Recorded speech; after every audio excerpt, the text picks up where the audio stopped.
Megjelent az iOS 18.4 RC verzió. Mi az az RC verzió? Amikor megjelenik egy új operációs rendszer, előtte van egy fejlesztési időszak, előtte van egy beta időszak. És ez úgy néz ki általában, hogy amikor az átlag felhasználó mondjuk megkapja az iOS 18.3-at, akkor a beta fejlesztők megkapják az iOS 18.4-et, beta 1, beta 2, beta 3, beta 4, stb. És amikor a bétákkal befejezte az Apple a munkát, akkor létrehoz egy RC verziót, ami egy héttel a végleges megjelenés előtt lesz elérhető a fejlesztőknek. Ez azért fontos, hogy ugye minden, ami frissítés történt, a fejlesztők tudják frissíteni az alkalmazásokat, és lássák, hogy minden rendben működik, az alkalmazásaik rendben működnek ezen az operációs rendszeren. Az RC verzióból már nem szokott lenni változás a normál verzióra, nagyon-nagyon ritka, amikor van, tehát ezt már úgy kell venni, hogy ez a végleges. Hogyha te szintén használod a bétákat, és a béta 1, 2, 3, 4-et letöltötted, és letöltöd most az RC verziót, akkor jövő héten neked valószínűleg nem lesz már mit frissíteni, mert már a végleges verzión vagy. Hogyha nem, akkor jövő héten érkezik majd az iOS 18.4, amiben vannak érdekes újítások. Egy-kettő, amit most szeretnék elmondani nektek, hogy mik érkeztek ebbe az operációs rendszerbe. De előtte, ez az Apollo Ink. Bármilyen fajta képet erre az e-ink kijelzőre rá tudtok helyezni. Be kell lépni az alkalmazásba, ahol egy csomó mindent fel tudtok tölteni, legyen mondjuk ez a Tom és Jerry-s kis képecske. Itt rányomtok arra, hogy tovább, és itt rámentek arra, hogy casting. Innentől kezdve a telefon ugye benne van a tokban, és elkezdi a tokra feltölteni a képet. Miután ez megvolt, utána elkezdi átalakítani itt hátul a kijelzőt, ez egy e-ink kijelző, nem kell hozzá aksi, mindig bekapcsolva van, nem kell tölteni, nem kell semmit csinálni vele, és ahogy látjátok, egyszer szépen így beégeti a képet ide hátulra, és onnantól kezdve ott van, hogyha szeretnétek valamilyen másfajta képet ide kirakni, akkor nincs más dolgotok, mint rányomni itt a kamerára, belép a fényképeitek közé, és a fényképek közül gyakorlatilag bármit ide lehet rakni, és be is tudjátok méretezni, mondjuk nekem ez kell, casting, oké, és elkezdi beleégetni a kijelzőbe. És onnantól kezdve, hogy ez benne van, zseniális. Tehát a saját képeiteket is fel tudjátok ide tölteni. BKV bérlet? Rakjátok be ide. A legegyszerűbb. Fiúk és lányok, hölgyek és urak, Apollo Ink a videó leírásában a link. Szóval nézzük, milyen újdonságok vannak az iOS 18.4 RC verzióban. Az első az, hogy most már az iPhone 15 Pro és Pro Max esetében is elérhető a vizuális intelligencia. Tehát, hogyha hosszan itt rányomunk ugye a kamerakontrollra a 16 esetében, akkor van egy úgynevezett vizuális intelligenciánk. Azonban ez a kamerakontroll nincsen az iPhone 15-ben, vagy 15 Pro és Pro Max-ban, tehát ezt most már úgy tudjátok megoldani, hogy lejöttök ide a művelet gombra, és a művelet gombban itt megtaláljátok szépen a vizuális intelligenciát. És azért is mondom, hogy megtaláljátok a vizuális intelligenciát, mert hogy most már Európában is elérhető az Apple intelligencia. Tehát most már lehet használni a Writing Tools, lehet használni az új Siri megjelenést, lehet használni egy csomó mindent. Nem magyarul, igen, nem magyarul. Olaszul, németül, spanyolul, stb. Lehet használni. Magyarul nem lehet használni, azonban most már működik, tehát nincsen az, hogy a mi térségünkben nem elérhető. A lényeg, hogy a telefonod teljesen mindegy, hogy milyen Apple ID-vel vagy bejelentkezve, annyi, hogy a nyelvet kell átállítani, vagy spanyolra, vagy németre, vagy angolra, vagy bármi másra, amit itt láttok kiírva, és a Siri nyelvét is erre kell átállítani, és onnantól kezdve elérhető lesz maga az Apple intelligencia. Le tudjátok tölteni, használni tudjátok majd a Genmojit, használni tudjátok a vizuális intelligenciát, használni tudjátok az Apple Playgrounds-t, és egyéb más Apple intelligencia funkciókat. Nem olyan nagy újdonság, nem annyira nagyon lelkesítő dolog az Apple intelligencia, amennyire beharangozták és jónak tűnt az elején, annyira, nem számít manapság. Úgyhogy sajnálatos módon az Apple intelligencia az nem a legmenőbb új funkció.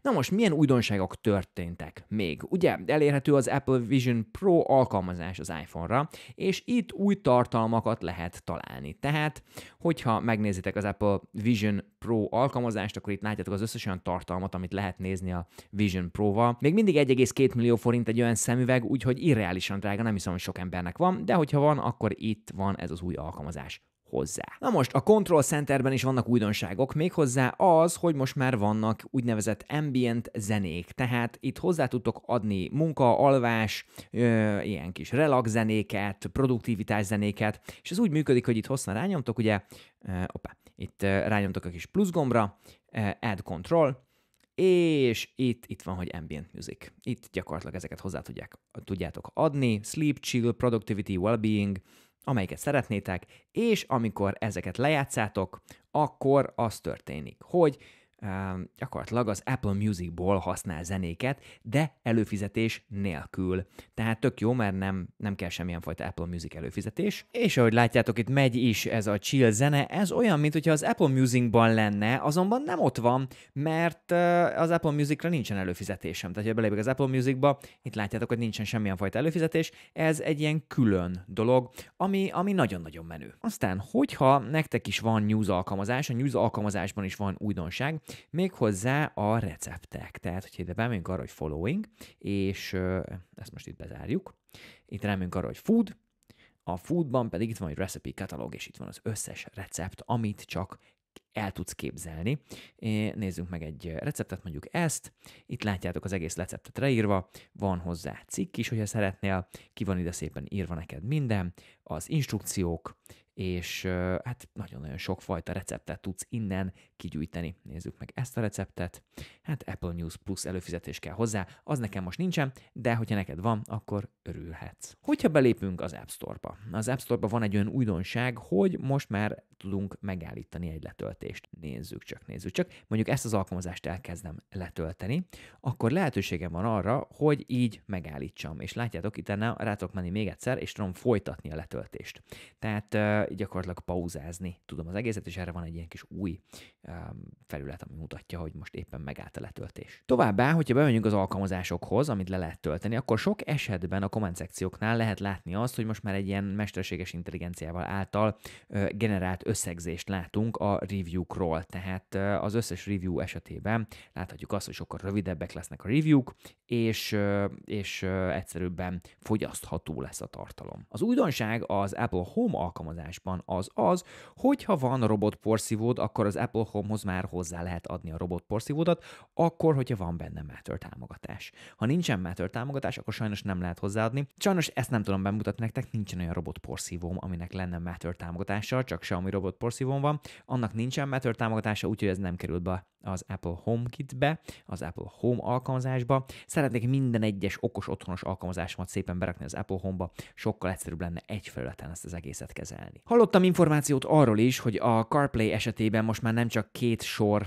alkalmazást látunk, hanem több autó esetében 3 sor alkalmazást is láthatunk. Ez is egy nagyon-nagyon hasznos kis új funkció lehet, hogyha nagyobb kijelző van a kocsitokban, akkor most már több ikont ki tudtok rakni egy oldalra, ezáltal egyszerűbben megtaláljátok az alkalmazásokat, amiket szeretnétek. A Safari-ban is történt egy-két apróság, köztük az egyik az, hogyha egy alkalmazást akarunk letölteni a Safari-ból, akkor az egyből feldobja nekünk a lehetőséget arra, hogy átlépjünk az App Store-ba egy kis ikonnal. A másik pedig az, hogy most már, hogyha elkezdünk beírni valamit a keresőbe, akkor ki fogja dobni nekünk az előzményeinket is, tehát hogy még egyszer szeretnénk rákeresni valamire, akkor rá tudunk. Továbbá az iPad esetében megérkezett nekünk végre a kategóriák az e-mailbe. Tehát ugye erre régóta vártunk, hogy az iPad is megkapja az új mail alkalmazást, az iPad OS 18.4-jel. Megérkezett a kategóriák, ahol a tranzakcióktól az értesítések, vagy hát az update-ek és promóciók most már kategorizálásra kerülnek a mail alkalmazásba. Ez egy apró lépés előre, egy jobb mail alkalmazásért. Hála Istennek, az iPad-en most már elérhető ez. Valamint a tárca alkalmazásba, hogyha belépünk, és itt rámegyünk erre a kis 3 pöttyre, akkor itt most már látunk ilyen előre hitelesített fizetéseket, ezt megnyomjuk. Akkor itt pontosan látjuk, hogy mik azok a fizetések, amik bizonyos kártyákkal történnek. És ugye szeretnénk letiltani egy fizetést egy kártyáról, akkor ezt nagyon egyszerűen meg tudjuk tenni innen az Apple tárca alkalmazásból. Bugok és frissítések. Mi a helyzet az iOS 18.4-jel? Hát az egyik legnagyobb probléma a kamera, ami nagyon-nagyon problémás volt, az megoldásra került. Tehát volt bizonyos eset, amikor megnyitottam a kamerámat, és egyszerűen több mint 10 másodpercig nem akart megnyílni, vagy olyan volt, mint hogyha le lenne fagyva. Ugyanez megnyitottam, és megpróbáltam a selfie kamerát elindítani, teljes mértékben le volt fagyva a telefon, és addig nem reagáltam, még a háttérben valamit meg nem oldott, és tényleg addigra már rég teljesen irreleváns volt, amit fényképezni akartam. Tehát most már, hogyha megnyitod a kamerát, tökéletesen működik, egyből szelfizni szeretnél, nincsen vele probléma. Az aksi az iOS 18.4 béták elején nagyon-nagyon rossz volt, azóta sokat javult. Tehát, hogy bejövünk ide szépen az aksiba, megnézzük, hogy jelenleg hogyan állok. Hát annyira nem fényes, de jóval jobb, mint az előző verziókban. Az iOS 18.3-hoz képest hát gyakorlatilag hasonló. Ami nagyon nagy meglepetés számomra, hogyha belépek ide a töltésbe, illetve bocsánat, nem is a töltésbe, hanem az aksi egészségbe, akkor azt látom, hogy még mindig 100%-on van az iPhone-on meg az aksia. Tavaly ilyenkor már régen ilyen 95-94 körül voltam, és már 180-szor feltöltöttem a telefonomat. Tehát pont ideálisan most vagyunk fél évnél, napi egyszer töltöm. Ez tisztán látszik, és hát ezt mutatja is így szépen. Az aksim most úgy érzem, hogy tök jó, nagyon sokat használom a personal hotspotot, emellett itt látjátok, hogy milyen fajta alkalmazásokat használok, hogyan használják gyakorlatilag az elmúlt 10 napban, mik vitték el a legtöbbet. Így néz ki. Hogyha megnézzük a teljesítmény szempontjából, azt mondom nektek, hogy még mindig nem rosszabb a telefon semmilyen téren, tehát az iOS 18.4 nem fogja belassítani a telefonodat, nem fog semmit csinálni, úgyhogy bátran le tudjátok tölteni. És amit szintén bátran tudok ajánlani, az az Apollo Dock & Go. Ez egy dokkoló állomás, ami tölti a telefonodat, és működik rajta a standby mód, illetve ki tudjátok venni, és egy hordozható aksi, amiben van egy USB-C kábel, egy Apple Watch töltő és egy MagSafe töltő, tehát 3 eszközt tudsz vele egyszerre tölteni, ami zseniális, 5200 mAh, és itt van egy dock része, tehát ide szépen csak visszarakod, ez be van dugva, és szépen feltölti. Hogyha itt megnyomod a gombot, akkor látod a töltöttségét, és ezt ide szépen csak ráhelyezed hátulra, ez nem MagSafe-es ez a tok, de ide ráhelyezed akár MagSafe-es tokra, akár MagSafe nélkül is tudja tölteni a telefonodat, vagy hogyha tényleg nem MagSafe-es tokod van, nem csak kábellel akarod tölteni, akkor szépen bedugod, és látod, hogy tölti a telefont, az aksi el tudod magaddal vinni, hazamész, tegyük fel az éjjeli szekrényednél van ez a töltő, szépen visszarakod, éjszaka rárakod a telefonodat tölteni, ez is feltölt, telefon is feltölt, mindig minden rendben van. Apollo Dock & Go, megtaláltok az iPhonemagyarország.hu-n, és az Apple Pie kuponkóddal most 10% kedvezményt kaptok erre a termékre, limitált, szériában elérhető, gyorsan vásároljatok belőle.